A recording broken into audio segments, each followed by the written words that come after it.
Ok, donc bonjour à tous, je me présente Marc Sigrist, donc ingénieur construction menuiserie au FCBA à Bordeaux.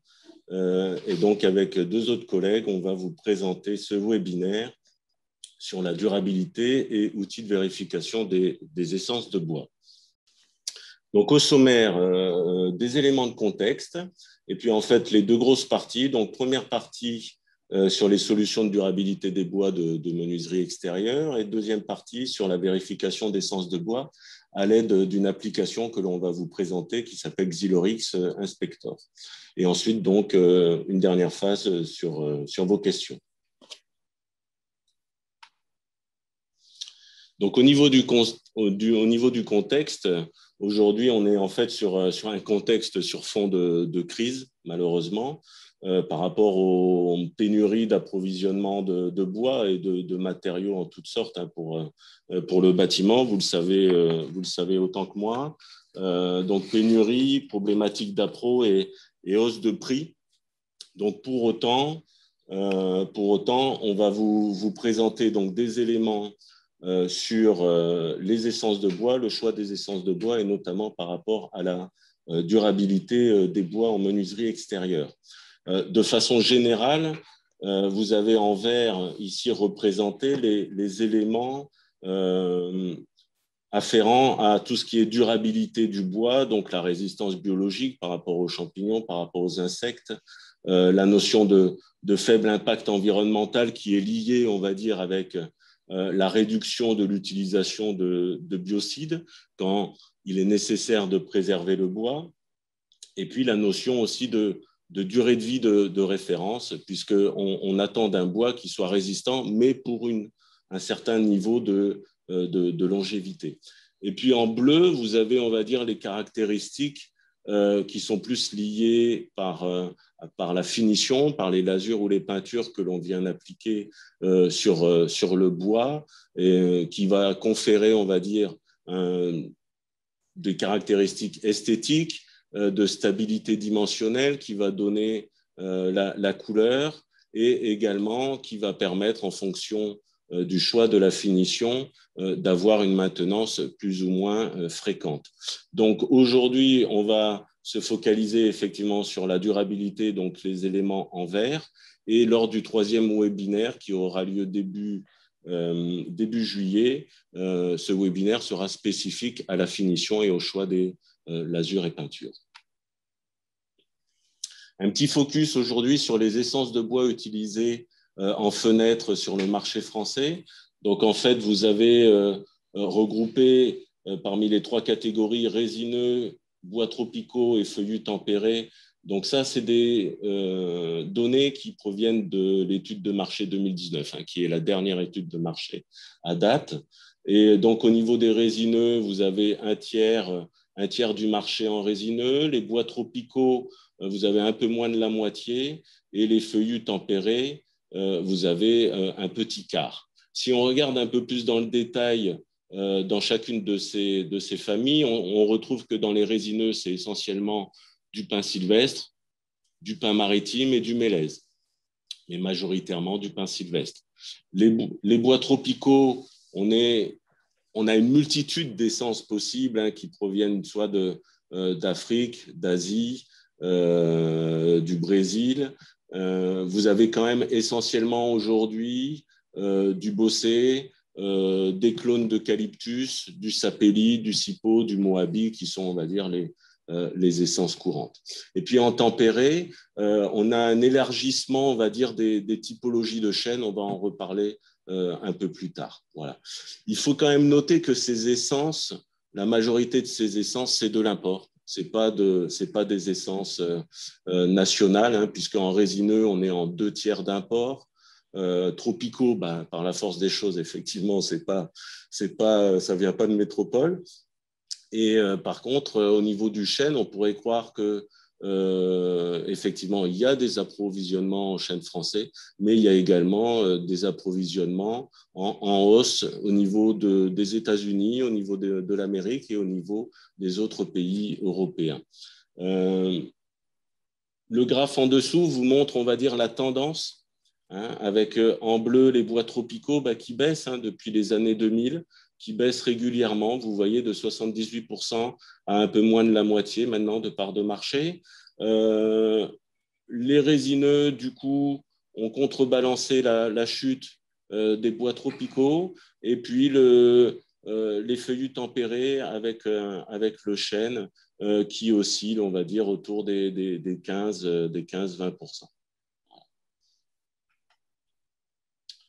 On avait effectué en 2018 une enquête auprès de certains menuisiers pour leur demander les critères de choix, du plus important au moins important quand ils choisissent une nouvelle essence de bois.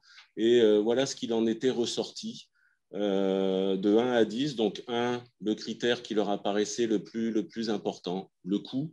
Après, les aspects environnementaux avec les forêts gérées durablement, PEFC, FSC, en fonction des provenances, des origines, la disponibilité de la ressource. Donc là, on est avec le coût, la disponibilité de la ressource en plein dans les problématiques actuelles.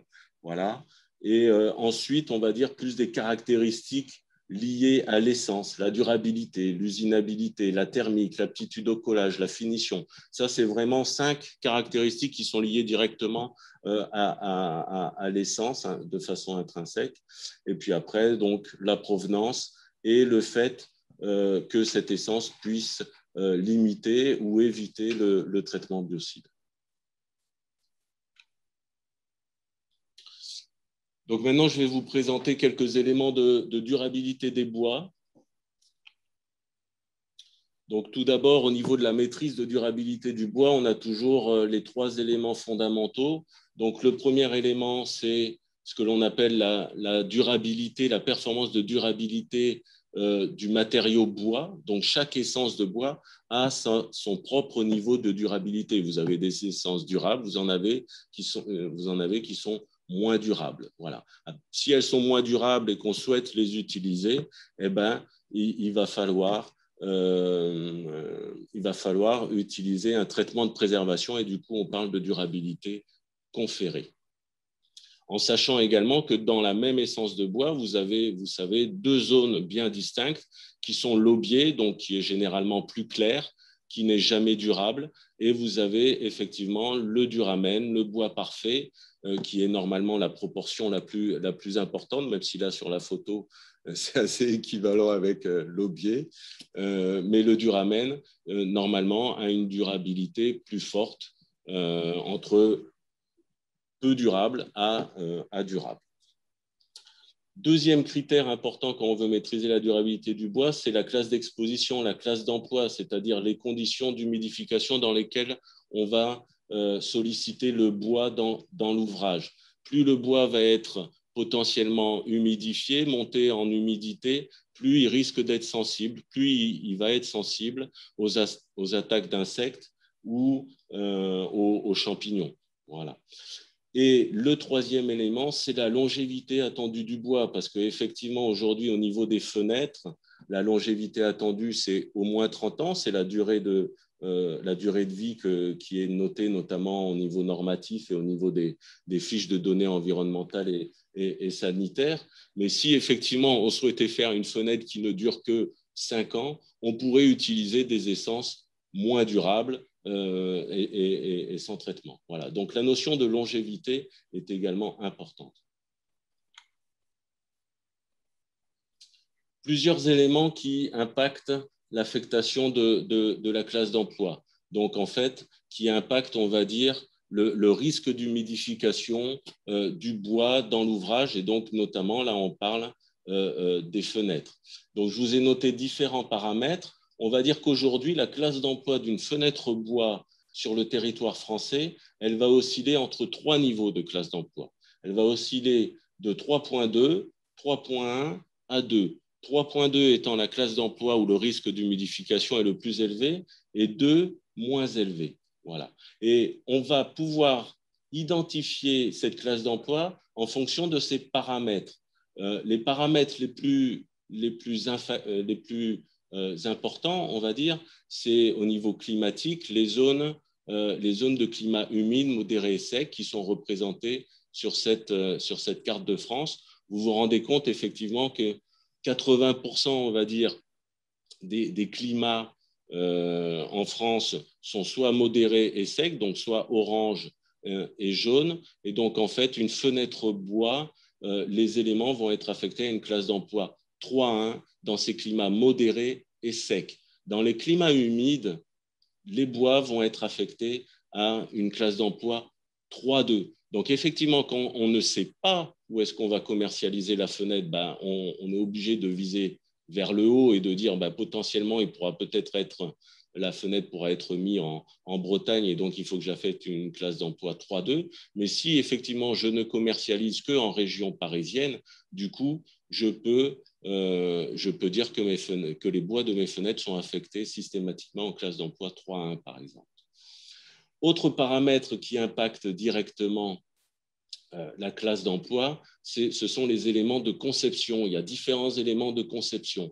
Il y a le premier que je souhaite vous présenter rapidement, c'est ce qu'on appelle la salubrité de la conception. Donc, en fait, vous avez ici un nez d'appui de traverse basse qui est représenté et on comprend aisément que le nez d'appui va prendre beaucoup plus est beaucoup plus exposé à l'eau que la traverse basse. Du coup, risque d'humidification plus importante. Donc, on peut assimiler, on va dire, le nez d'appui quand même à une classe d'emploi légèrement plus sollicitée que la traverse basse. Voilà. On peut faire le même exercice dans l'épaisseur des profilés. C'est-à-dire qu'aujourd'hui, on travaille de plus en plus avec des 3 plis collés, et donc on peut très bien identifier que le pli intérieur, voire le pli du milieu, en fonction de comment est positionnée la zone mouillable de la zone non mouillable dans la fenêtre, on pourrait très bien affecter ces 2 plis ou ce pli-là en zone sèche et donc affecté en classe d'emploi 2. Et notamment au niveau de la révision de la 23305 actuellement, on permettra la présence d'aubiers sans traitement insecticide fongicide si ces carrelets sont revêtus d'une finition usine de qualité. Voilà. Ce qui permettra d'utiliser de l'aubier sans traitement dans ces zones-là. Autre élément aussi important, c'est la valorisation des systèmes de finition lasure et peinture de bonne performance, qui permettent quand même de faire une première barrière à la migration de l'eau liquide vers le bois. Et du coup, on peut affecter en classe d'emploi 3-1, même en région humide, les bois qui seraient revêtus d'une finition complète en usine. Voilà. Ces 2 éléments en rouge sont des éléments qui vont sortir dans la nouvelle norme 23305 qui sera publiée en début 2022. Quand on regarde un peu par classe d'emploi quel est le potentiel d'essence de bois, on se rend compte quand même qu'on a une multitude. On a de nombreuses essences de bois. En classe d'emploi 3.2, on a déjà une trentaine d'essences courantes identifiées. En classe d'emploi 3.1, on a les 30 plus les 20, donc on a une cinquantaine d'essences courantes utilisables.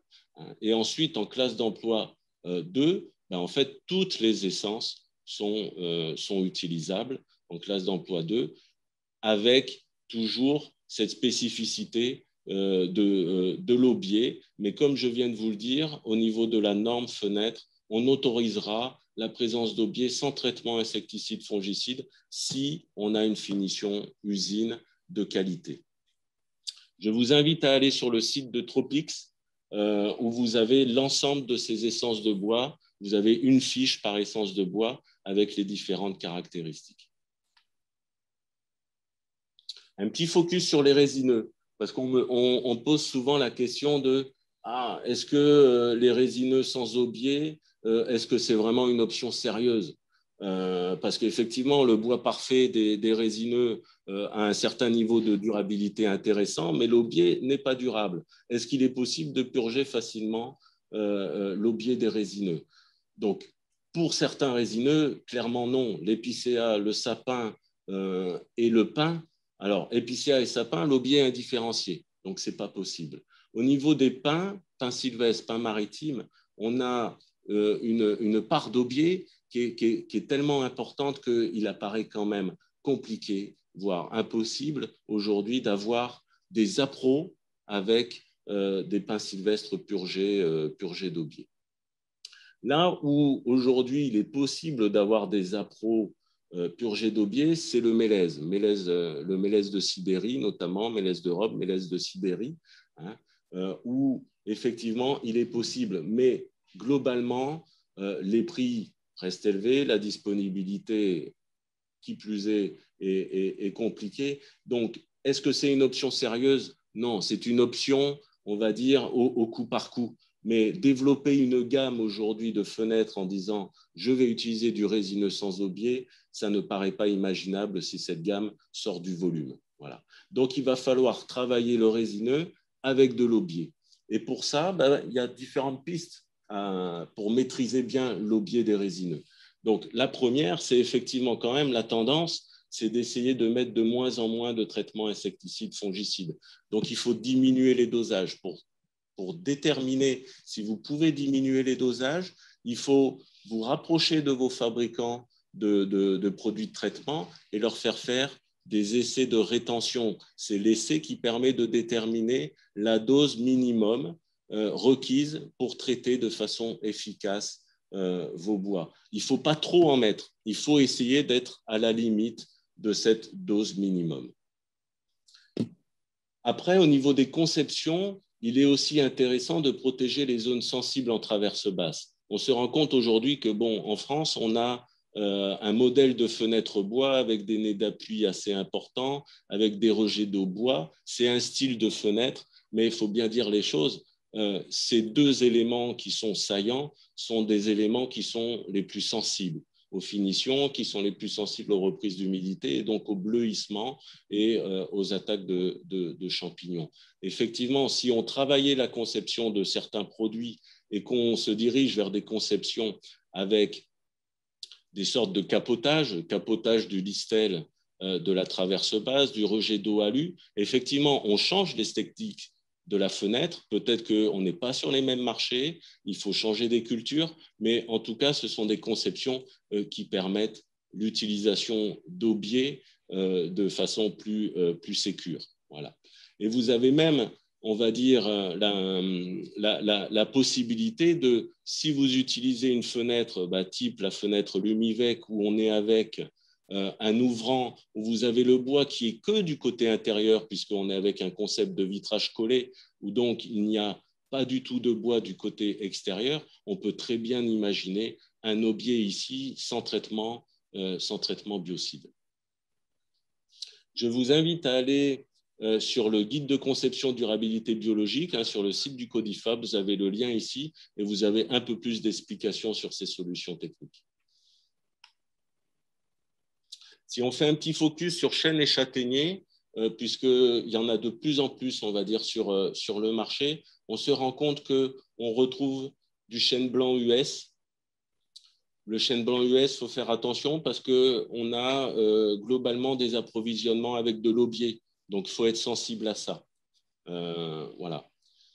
Au niveau des chênes européens, le chêne rouvre et pédonculé, bon, là, vous connaissez. Après, il y a le chêne rouge d'Amérique qui a été également implanté en France. Et donc, vous retrouvez aujourd'hui sur le marché du chêne rouge US ou de France. Attention, il n'a pas le même niveau de durabilité que les deux autres chênes. C'est-à-dire que même sans aubier, le duramen des chênes rouges doit être traité puisqu'il est pas suffisamment durable, il a un niveau de durabilité 4 et donc il va uniquement jusqu'à une classe d'emploi 2. Donc, bien identifier les chênes que vous approvisionnez et s'il y a de l'aubier à l'intérieur. Si on fait un petit focus sur les essences de bois usuellement purgées d'aubier, celles que l'on retrouve sur le marché, et globalement, on a très peu de chances d'avoir de l'aubier, c'est essentiellement les essences tropicales. Donc là, on ne va pas passer toute la liste en revue. Je vous ai noté en jaune des essences notamment qui avaient été rajoutées en 2014, le Limbali, le Lotofa, le Yatanza, globalement, qui sont des essences, on va dire, à durabilité naturelle, compatibles classe d'emploi 3.2, comme le Moabi. Voilà. Vous avez effectivement un type d'eucalyptus, le Globulus de Galice également, qui est compatible classe d'emploi 3.2 en durabilité naturelle. Et vous avez le sapelli, qui aujourd'hui est compatible classe d'emploi 3.1 et qui passera dans la nouvelle norme compatible classe d'emploi 3.2 en durabilité naturelle. Sinon, les autres essences, à droite, vous avez la colonne des essences qu'il faut traiter, parce que le bois parfait n'est pas suffisamment durable. Autre tableau, c'est les essences de bois usuellement non purgées d'aubier. C'est celles qu'on retrouve sur le marché et il y a de très très fortes chances qu'elles ne soient pas purgées d'aubier. Okay. Donc globalement, comme il y a de l'aubier, il faut les traiter. Et là, on retrouve les résineux dont on a déjà parlé. Et puis on retrouve les grandes familles d'eucalyptus. Alors après, dans ces grandes familles d'eucalyptus, vous savez, il y a des clones spécifiques. Vous avez sans doute entendu parler, par exemple, du clone du Red Grandis, qui est un clone spécifique de l'Eucalyptus grandis. Hein, et que donc, il faut aujourd'hui, il y a une étude en cours, mais aujourd'hui, il faut le traiter, que ce soit pour la classe d'emploi 3.1 ou la classe d'emploi 3.2. Et notamment aussi, aujourd'hui, il y a de l'aubier dans ce type d'approvisionnement. Si par contre, effectivement, vous arrivez à avoir du mélèze d'Europe purgé d'aubier avec une densité supérieure à 0,6, qui est le cas notamment pour le mélèze de Sibérie, eh ben, vous pouvez l'utiliser du coup sans traitement.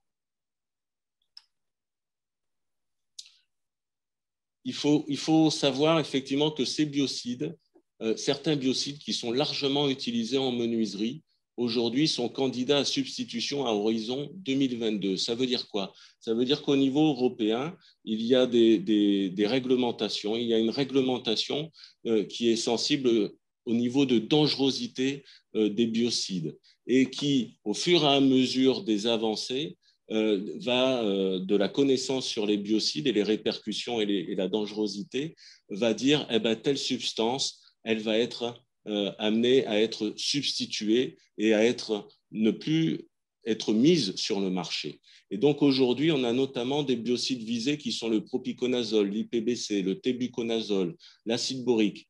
Tous ces biocides sont aujourd'hui très majoritairement présents dans nos produits de traitement de surface que nous utilisons en menuiserie. Donc aujourd'hui, il y a un enjeu important à ce que les fabricants, les formulateurs de produits de traitement travaillent sur d'autres biocides qui permettra encore d'avoir de la durabilité conférée. Voilà. Et en sachant que ces nouveaux biocides devront également être vérifiés par rapport à la compatibilité avec les finitions, le collage, vos process que vous avez déjà, vous, chez vous. C'est pour ça qu'on a mis en place une étude cette année sur un état des lieux de l'avancée sur les substitutions de ces biocides. On vous tiendra informé. Autre solution alternative à la préservation, ce sont les modifications dans la masse du bois par d'autres procédés, type traitement thermique, modification chimique, le greffage, l'acétylation, le traitement à l'huile. Voilà. Tout ça, ce sont des procédés un peu tous spécifiques. Ce n'est pas normé, ce n'est pas normalisé. Pour chaque cas, il faut évaluer si ce procédé peut être utilisé dans l'emploi requis. C'est pour ça qu'il faut tout d'abord déterminer la caractéristique du matériau bois modifié. Ensuite, il faut déterminer la fiabilité et la constance du procédé pour être sûr que tous les mètres cubes de bois modifiés sont identiques. Et ensuite, l'aptitude de ce nouveau matériau bois modifié à être utilisé en fenêtre. Donc, je vais finir par deux exemples. Le premier exemple, c'est le procédé d'acétylation Accoya, donc qui a un brevet déposé et qui appartient donc à une seule entreprise, hein, et qui est le procédé d'acétylation qui permet de casser les liaisons OH dans le bois. Et en fait, les molécules d'eau ne peuvent plus avoir de liaison chimique avec le bois. Donc, du coup, on a une stabilité dimensionnelle du bois qui est accrue, on a une humidité faible du bois. Ça, ce sont les caractéristiques positives et la durabilité également, et ça rend le bois durable. Voilà. Ce qui est bon à noter, c'est que ce procédé d'acétylation, c'est le seul procédé, on va dire aujourd'hui, de bois modifié, certifié par un organisme tiers, en l'occurrence c'est FCBA, qui aujourd'hui fait des audits régulièrement dans les usines d'acétylation qui font de l'Accoya et qui certifient, qui attestent que les caractéristiques mécaniques, physiques… Ah, ça a passé, je reviens.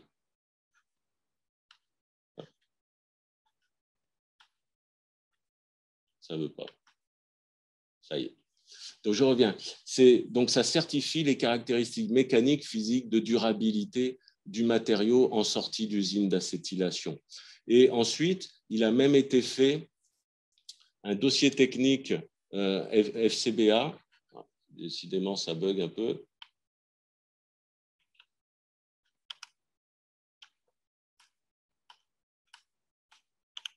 Je reviens sur le bon slide. Hop. Hop. Voilà.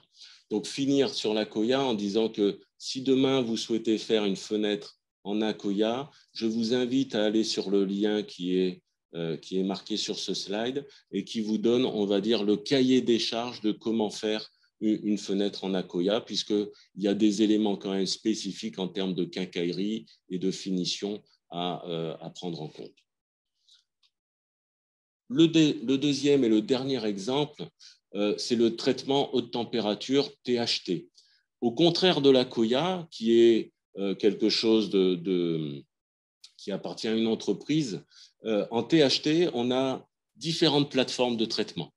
Chaque plateforme de traitement THT aujourd'hui développe son propre procédé en termes notamment de température et de cycle de traitement, qui fait que chaque procédé doit être identifié et le bois qui sort de chacune de ces plateformes peut avoir des caractéristiques sensiblement différentes. Globalement, les propriétés des bois THT, c'est une stabilité dimensionnelle accrue, c'est une couleur foncée, assez uniforme, c'est une meilleure résistance en termes de durabilité, une meilleure conductivité thermique. Par contre, ce sont des résistances mécaniques amoindries. Voilà. Donc aujourd'hui, nous avons réalisé avec la FNB et notamment 3 entreprises de la FNB des caractérisations de leur plateforme de traitement, c'est en cours, et de développer justement la certification de leur plateforme de traitement. Aujourd'hui, on va dire qu'ils traitent de la Vivée en 27 mm, c'est plutôt ciblé marché du bardage, mais pourquoi pas demain aller utiliser ces bois-là également pour le pli extérieur d'un carrelé mixte bois THT et essence plus classique du côté intérieur.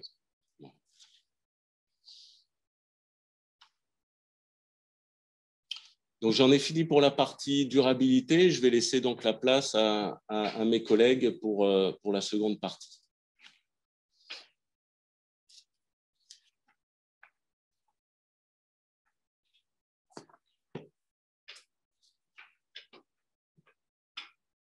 Donc, bonjour, je me présente, Didier Rolling, je suis responsable technique au laboratoire Essai Simulation de Bordeaux, donc sur la thématique de la valorisation du bois massif et de ses dérivés. Et je suis aussi chef de projet sur le projet Wood Species Eyes qui vise à développer l'application Xylorix Inspector qu'on va vous présenter donc aujourd'hui.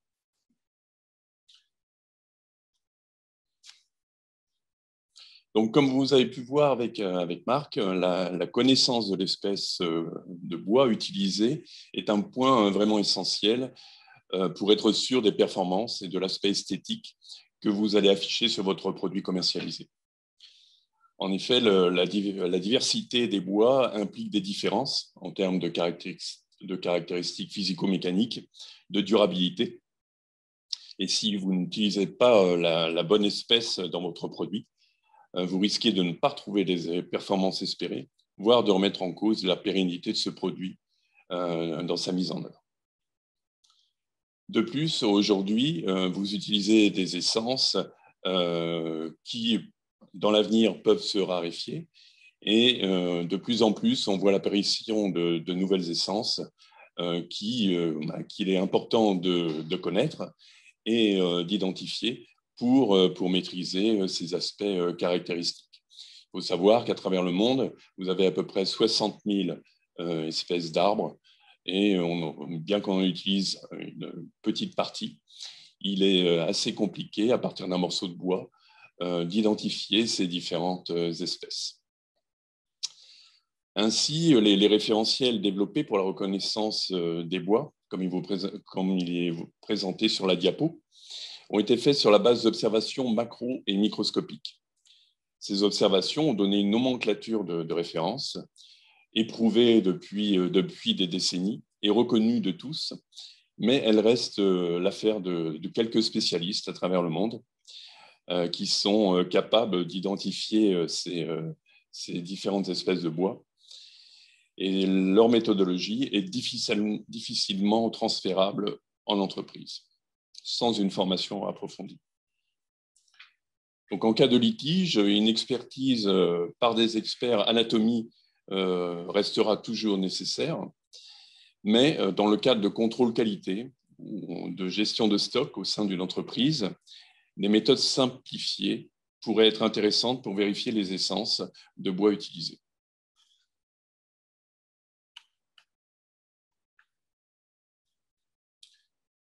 Ainsi, en 2017, donc, le Codifab a missionné le FCBA pour rechercher des outils qui pourraient aider les professionnels de la menuiserie dans la vérification des essences qu'ils utilisent. Après une recherche bibliographique que nous avons effectuée, nous avons été conduits à trouver deux matériels qui semblaient intéressantes pour cette thématique d'identification des essences. Ce sont des outils d'imagerie dotés de la technologie d'intelligence artificielle. Celle-ci est capable, grâce à un réseau de neurones, d'analyser des images et d'en déduire une appartenance à une base d'images d'espèces de bois qu'on a appris à la machine au préalable. Si nous suivons la chronologie de ce projet, donc l'identification de ces matériels en 2017. En 2018, nous avons vérifié la pertinence de ces matériels en créant des modèles d'identification à partir de ces matériels sur des essences ciblées menuiserie qui sont couramment utilisées par le secteur de la menuiserie. Ce sont le CIPO, le sapelli, le bossé et le chêne. Et nous avons testé ces modèles pour identifier des espèces dont on a fait un certain nombre d'images pour vérifier que la machine reconnaissait bien ces essences. Ce qui nous a conduit en 2019 à choisir un matériel qui nous semblait répondre au mieux aux attentes des professionnels menuisiers pour aller jusqu'à un outil commercialisé. En 2020, nous avons ouvert le projet vers les professionnels du gros œuvre en complétant les essences apprises à ce matériel avec des essences plus résineuses, donc telles que le sapin, l'épicéa, le pin, le mélèze et le douglas. Aujourd'hui, on organise donc un test en grandeur d'emploi de ce matériel au sein des entreprises. Donc, on leur a mis à disposition ce matériel pour qu'ils puissent l'utiliser et voir si cet outil correspondrait à leur attente en termes d'identification d'essence et d'utilisation dans la réalisation de leurs produits bois.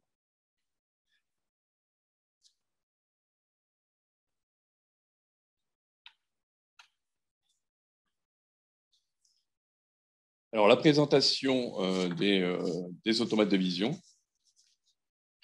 Donc, le premier matériel qu'on va vous présenter, c'est l'automate qui s'appelle Xylorix Inspector, qui est un automate développé par un acteur malaisien. Donc, la société s'appelle Xilorix. C'est une société, c'est une branche d'une société qui s'occupe de développer des applications informatiques dans le secteur de l'agriculture et de la forêt. Donc, ce matériel est sur la base d'une application que vous téléchargez sur votre smartphone et avec un objectif macroscopique que vous ajoutez à votre téléphone, vous êtes capable d'effectuer des images en version macroscopique pour voir le plan cellulaire du bois en coupe transversale pour pouvoir alimenter la machine pour qu'elle apprenne les différentes espèces de bois, mais aussi pour les reconnaître une fois le modèle appris par la machine.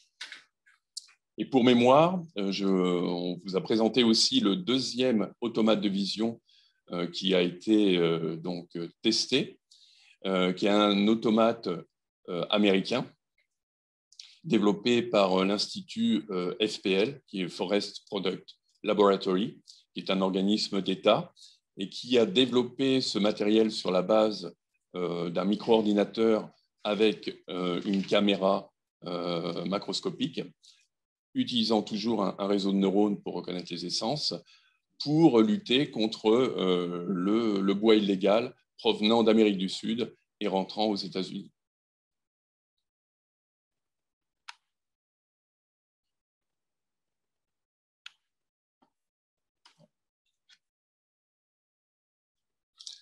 Alors, le principe de fonctionnement, si on décrit de façon schématique le principe de fonctionnement du réseau de neurones, il s'agit à partir d'une image de la coupe transversale d'un bois, de décomposer cette image en un système de filtres en caractéristiques élémentaires, telles que les formes courbes, les formes droites, les formes rondes, qui vont correspondre en fait aux éléments cellulaires que vous rencontrez dans le bois, c'est-à-dire les vaisseaux, les fibres, les trachéides, et qui vont permettre, grâce à ces formes et leur comportement ou leur arrivée sur l'image, de reconnaître l'essence de bois. Donc, à partir de ces formes transformées en vecteurs, le réseau de neurones va calculer des fonctions mathématiques qui intègrent l'énergie de chaque pixel de l'image et du positionnement des différentes formes, qui va conduire à établir des seuils de décision, donc organisés dans le réseau de neurones, et qui vont conduire en données de sortie, à proposer une essence de bois par le système de réseau de neurones. Donc, bien sûr,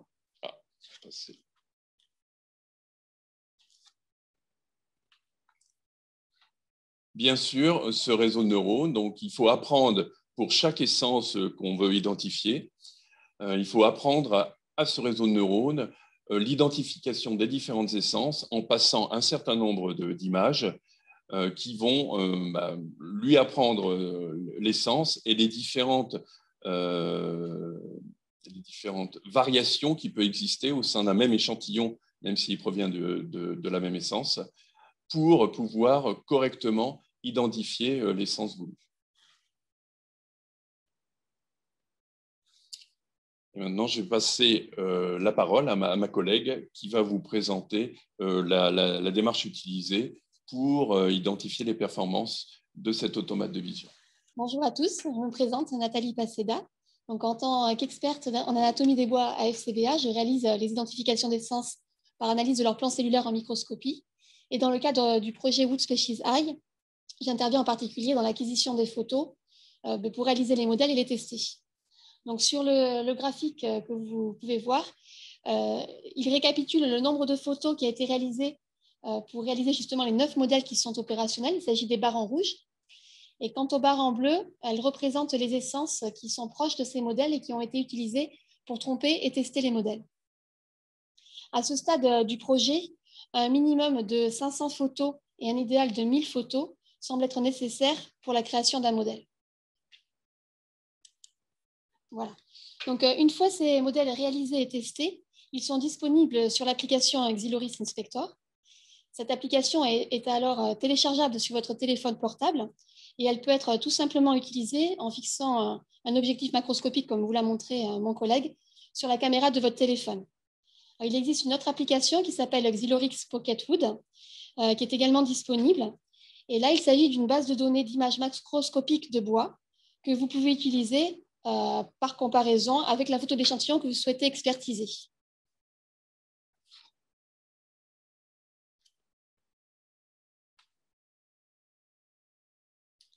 Donc à présent, je vous propose de regarder une vidéo qui a été réalisée par Xylorix, qui présente le fonctionnement de l'application Xylorix Inspector.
Donc aujourd'hui, nous sommes en phase de test de ces modèles en entreprise et directement par les professionnels. Cette phase de bêta-testing a commencé en novembre 2020 et va se poursuivre sur 2021. Et à fin mai, 18 personnes ont déjà été formées donc, au sein de différentes entreprises et d'autres formations sont également à venir. Ces bêta-testeurs ont reçu en prêt à l'issue de leur formation le matériel nécessaire, alors comme visible sur la photo, c'est-à-dire l'objectif macroscopique, le câble pour le charger, la protection de doigts pour réaliser le rafraîchissement, ainsi donc un livret pour enregistrer les tests et une tablette de référence pour valider la bonne utilisation de l'application sur le terrain.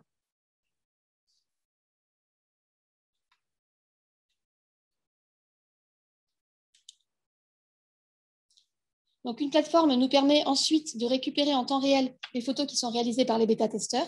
Elles sont donc analysées et une réunion mensuelle avec tous les bêta-testeurs nous permet d'évaluer la performance et les conditions d'utilisation de ces différents modèles. Donc aujourd'hui, avec plus de 950 photos qui ont été réalisées, nous pouvons dire que les modèles chaînes européens SIPO, Sapelli et Bossé semblent performants. L'objectif à présent est de déterminer les conditions d'utilisation et de débuter les tests sur les 5 modèles résineux qui ont récemment été mis à disposition. Donc, voici quelques exemples de photos reçues et des analyses qui ont été faites. Donc, vous découvrez... Ah, je vais revenir en arrière. Voilà. Vous découvrez des photos de chaînes. Et si je les balaye de gauche à droite, vous pouvez voir qu'un mauvais cadrage, une photo trop sombre, une photo floue, une photo qui présente trop de traits de coupe ou un aspect trop brut ne permet pas d'obtenir un bon résultat avec le modèle. Par contre, une photo avec bien cadrée, une bonne netteté, un bon éclairage et un état de surface qui permet l'observation des éléments cellulaires donne de bons résultats. Il est intéressant de noter que des tests réalisés sur des contre-profils sans préparation de la surface ont également donné des bons résultats. Il s'agit de cette photo. Il n'est pas nécessaire d'avoir des photos parfaites.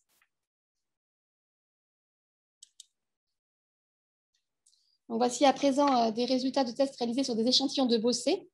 Alors, vous pouvez voir qu'un traitement opaque ou une analyse qui ne respecte pas l'orientation transversale du bois ne permet pas d'obtenir de bons résultats avec les modèles. Par contre, un égaliseur de teinte ou un contre-profil également sans préparation ont pu donner de bons résultats. On a donc confirmé qu'il existe une tolérance au niveau de l'état de surface et qu'il pourra être possible, dans certains cas, de s'affranchir de la préparation de l'échantillon.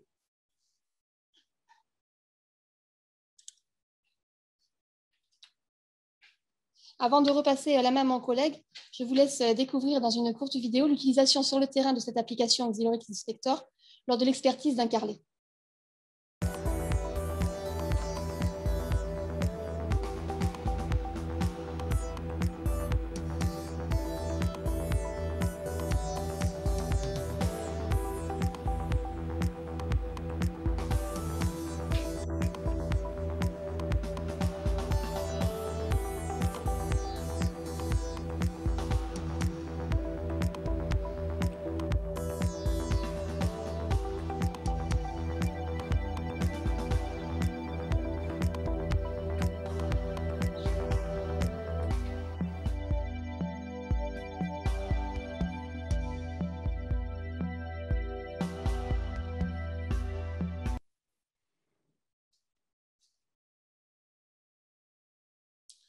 Donc, parlons maintenant des entreprises qui participent à ce bêta-testing. Parmi les entreprises ayant accepté de participer à l'évaluation de cette application, nous avons interviewé Monsieur Lafontaine de la menuiserie Leul. Monsieur Lafontaine ne pouvait pas être là aujourd'hui, donc nous avons enregistré son témoignage et je vous propose de l'écouter. Fontaine, merci de répondre à nos différentes questions sur l'utilisation de ce matériel qui est en test chez vous. Donc, première question, pouvez-vous vous présenter votre entreprise et ce que vous fabriquez? Michel Lafontaine, directeur technique et du développement chez Leul Menuiserie. Leul Menuiserie est une société familiale créée il y a 48 ans maintenant. Nous avons un effectif de 80 personnes et nous produisons des menuiseries alu, bois et PVC, à peu près 100 000 unités par an, avec une répartition dans l'ordre 20%, 20% et 60% pour le marché exclusivement de la rénovation. Nos clients sont des artisans poseurs, panier moyen d'une commande autour de 3 menuiseries. Donc, quand on a 2 menuiseries identiques chez nous, c'est une série. Concernant notre offre bois, nous travaillons 2 essences, OC, chêne français, PEFC, et nous commercialisons 4 gammes de produits, gamme en 40, 50, 58 et 58P, patrimoine. Nous sommes labellisés Menuiserie 21 pour une gamme 50 et nous sommes certifiés NF Fenêtre Bois pour nos gammes 58 et 58 patrimoine. Là, à peu près globalement, la présentation de Leul Menuiserie très rapidement. Qu'est-ce qui vous a incité à participer au test de l'application Xilorix Inspector? Pour être clair avec vous, c'est vrai que c'était dans le cadre d'un audit de certification NF Fenêtre Bois avec la participation de Madame Homs. Qui nous a présenté le principe de ce test. Et c'est vrai qu'en étant au développement, ça faisait partie des choses sur lesquelles on a tout de suite adhéré. Je dirais que ça fait partie, disons, le côté curiosité, recherche d'innovation.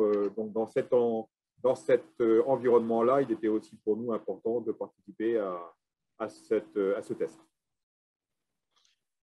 Depuis quand utilisez-vous cette application? Depuis que vous nous aviez transmis, M. Relling et puis Mme Paseda, gérer les éléments, on a eu une formation avec vous en novembre 2020 et on a dû commencer réellement les tests à partir de décembre 2020. Et on s'est régulièrement eu en réunion de façon à faire le point de nos avancées mutuelles avec tous les bêta-testeurs. Et actuellement, on a dû, à mon niveau, j'ai dû faire à peu près 25 sessions de mesure au sein de l'entreprise sur différents supports, sur différentes zones de production, de stockage, et pour arriver à débattre et à mettre des choses au point ensemble.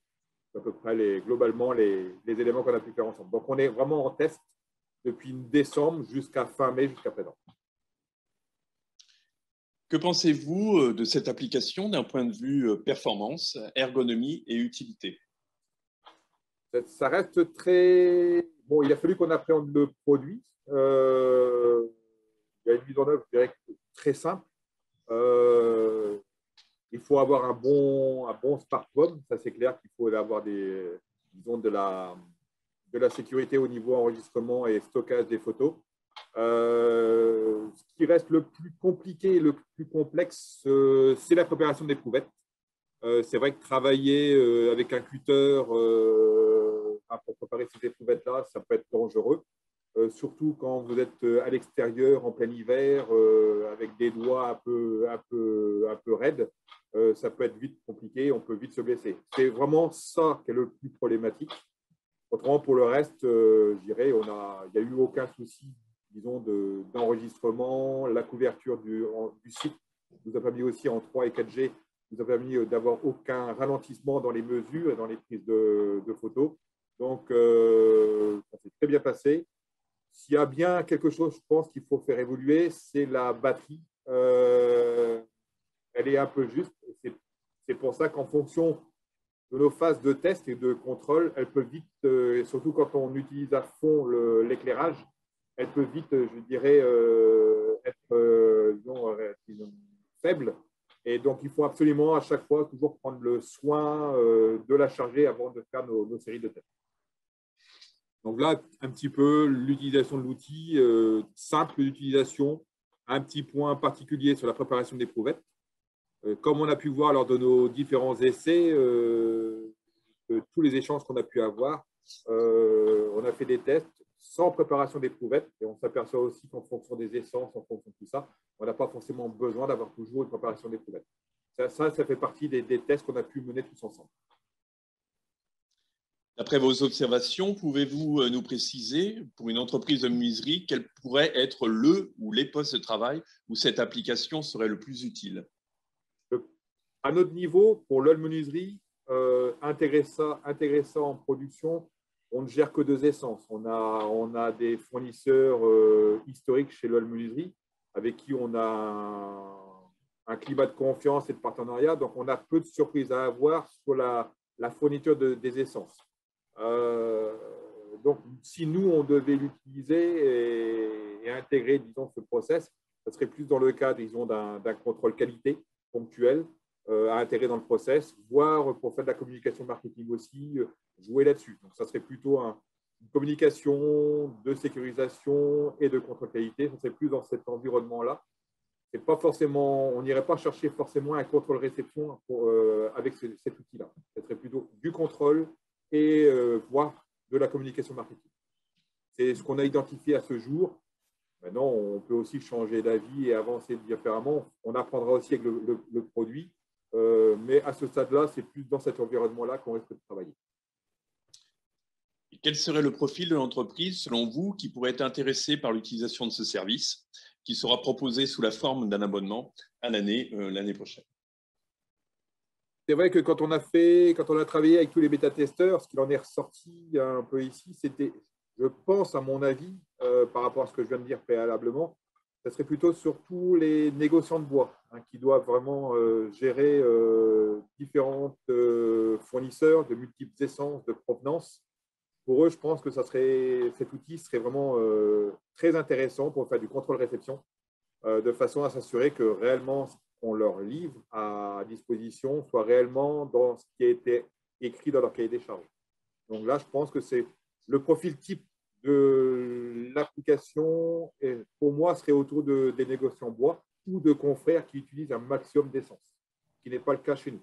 Donc là, aujourd'hui, je dirais, pour moi, l'objectif de cet outil-là. Mais ça reste que mon avis. Maintenant, il faut aussi voir avec nos autres partenaires bêta-testeurs. Et enfin, dernière question, quelles seraient selon vous les améliorations à apporter à cette application? Je dirais que par rapport à tout ce qu'on a pu découvrir lors de nos différentes réunions et tout ça, je pense que ce qu'il en est ressorti de la part de tous les bêta-testeurs ici, c'est vraiment qu'il faut faire évoluer, c'est la capacité de la batterie. On a vu aussi, d'un point de vue ergonomie, c'est sur la petite touche qui nous permet, disons, de mettre, disons, de gérer l'éclairage. Là, je pense, mais c'est déjà des choses qui ont été actées de mémoire, sur lesquelles on devait, il faut, voilà, faciliter cette petite gâchette. Mais aujourd'hui, on n'en est qu'au début, à mon avis, de la connaissance de cette application. Et au fur et à mesure qu'on avance dans les tests, on s'aperçoit qu'on découvre des fonctionnalités aussi bien dans les tests que dans l'appareillage. Donc, je pense qu'on n'en est qu'au début et elle ne peut qu'évoluer. Donc, c'est vraiment ce côté aussi enrichissant, c'est qu'on n'en est qu'au début et on va vraiment la faire évoluer. Donc là, c'est vraiment… voilà, donc l'application, elle est saine, elle fonctionne. On a vu qu'on a augmenté encore le nombre d'essences et maintenant, il faut qu'on tous, on l'utilise de façon à la faire évoluer et on va construire ensemble. Là, ce que je pouvais dire à ce niveau-là. Merci beaucoup, Monsieur Lafontaine, pour votre intervention. Merci à vous. Bonne journée à tous. Donc, dernier élément de cette présentation, de ce matériel. Abordons maintenant les aspects coût d'utilisation de cette application. Donc, hormis l'achat d'un smartphone de qualité standard, hein, il faut rappeler que ce matériel fonctionne aussi bien sur environnement Android que sur environnement iOS. Il faut une qualité de caméra suffisante pour avoir des photos macroscopiques de qualité. Donc, nous n'avons pas compté cet aspect achat de smartphone. Nous considérons que l'ensemble des personnes travaillant en entreprise ont au moins la possibilité d'avoir accès à un téléphone portable. Au niveau équipement, donc, on a l'objectif macroscopique qui est à acheter, qui a un coût de 80 à 100 euros. Et ensuite, le service, puisque c'est vraiment un service d'identification, puisque c'est des modèles qui sont implémentés dans un site web de notre partenaire. Donc, ce service aurait un coût de 199 euros par an aujourd'hui, qui donne accès à 4 modèles de reconnaissance validés par FCBA, qui sont le SIPO, le SAPELI, le BOSSé et le Chêne. Voilà. Et donc, on espère alimenter cette application d'autres essences, donc pour enrichir ce service et bien sûr répondre aux attentes des transformateurs de bois le plus possible. Vous avez nos contacts.